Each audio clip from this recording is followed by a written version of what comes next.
ହୀରାକୁଦ ଜଳଭଣ୍ଡାରରୁ ଆଜି ଛଡ଼ାଯାଇଛି ଏ ବର୍ଷର ପ୍ରଥମ ବନ୍ୟା ଜଳ। ମୋଟ 2ଟି ଗେଟ୍ ଦେଇ ବର୍ତ୍ତମାନ ଜଳଭଣ୍ଡାରରୁ ବନ୍ୟା ଜଳ ନିଷ୍କାସିତ ହେଉଛି। ଆଜି ପ୍ରାୟ ଦିନ 11ଟା ବେଳେ ପୂଜାର୍ଚ୍ଚନା ପରେ ପ୍ରଥମେ 7 ନମ୍ବର ସୁଇଚ୍ ଗେଟ୍ ଖୋଲାଯାଇଥିଲା। ଏହାପରେ ଆଉ ଗୋଟିଏ ସୁଇଚ୍ ଗେଟ୍ ଖୋଲାଯାଇଥିଲା। ଗେଟ୍ ଖୋଲିବା ପୂର୍ବରୁ ପ୍ରଶାସନ ପକ୍ଷରୁ ହୀରାକୁଦ, ବୁର୍ଲା ଓ ସମ୍ବଲପୁର ଅଞ୍ଚଳରେ ମାଇକ୍ ଯୋଗେ ପ୍ରଚାର କରାଯାଇଥିଲା। ହୀରାକୁଦ ଡ୍ୟାମ୍ କର୍ତ୍ତୃପକ୍ଷଙ୍କ ସୂଚନା ଅନୁସାରେ ଜଳଭଣ୍ଡାରର ସର୍ବୋଚ୍ଚ ଜଳଧାରଣ କ୍ଷମତା ହେଉଛି 630 ଫୁଟ। ଏବେ ଏଠାରେ ଜଳପତନ 609.39 ଫୁଟ ଜଳ ରହିଛି। ସେହିପରି ପ୍ରତି ସେକେଣ୍ଡରେ ଜଳଭଣ୍ଡାର ଭିତରକୁ 63,612 ଘନଫୁଟ ଜଳ ପ୍ରବେଶ କରୁଥିବା ବେଳେ ସେକେଣ୍ଡକୁ 22,783 ଘନଫୁଟ ଜଳ ନିଷ୍କାସିତ ହେଉଛି। ଉପରମୁଣ୍ଡରେ ବର୍ଷା କି ବନ୍ୟା ପରିସ୍ଥିତି ନଥିବାରୁ ଏବେ ଆଉ ଅଧିକ ଗେଟ୍ ଖୋଲାଯିବ ନାହିଁ ବୋଲି ଜଣାପଡ଼ିଛି।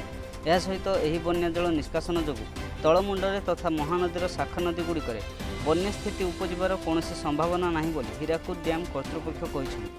ତେବେ ଏହିଭଳି ଲେଟେଷ୍ଟ ନ୍ୟୁଜ୍ ପାଇଁ ଆମ ଚ୍ୟାନେଲକୁ ସବସ୍କ୍ରାଇବ୍ କରିବା ସହିତ ପାଖରେ ଥିବା ବେଲ୍ ଆଇକନ୍କୁ ଅଲ୍ରେ ସେଟ୍ କରିଦିଅନ୍ତୁ।